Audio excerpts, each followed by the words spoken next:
Jotelo mag din Salam mawuok e Omaroka kokwedo nek mosebedo kadhi nyime pacho ka kaachiel gi medruok timbe mag njore e kinde jopiny mantiere ng'anyo margi. Kane giwuoyo Kapsabet, gikwayo jatend piny William Ruto mondo chuo komiti mabiro neno na arita kod riwruok oganda omi maino e pacho ka.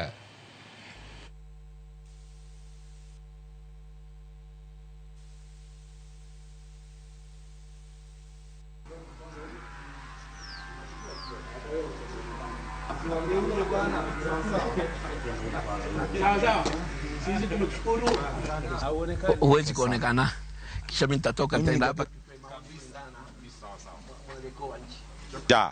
Utuondolee maradhi. Kila aliye na haja Mwenyezi Mungu mtumizie haja yake. Sisi tumesikitishwa sana kuona mali inaharibiwa.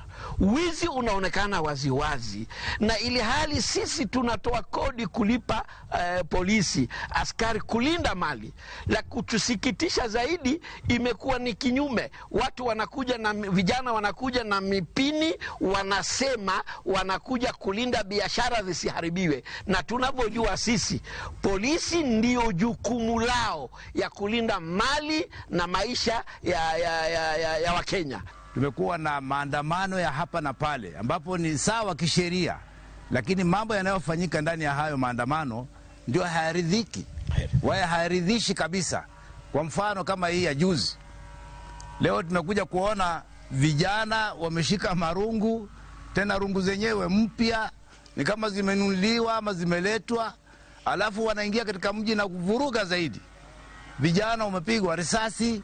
Kuna ule ambapo alichukuliwa kutoka kule Ujaluoni ameletwa mpaka Nairobi, ameuawa kwa njia ambapo haijulikani. Sasa nasema hivi, tusije tukapeleka nchi hii kafanana na Haiti. Haiti ni nchi kama Kenya, na Haiti tunavyosikia kwa imevurugika, si ati inapigana na nchi nyingine, ni guns against government.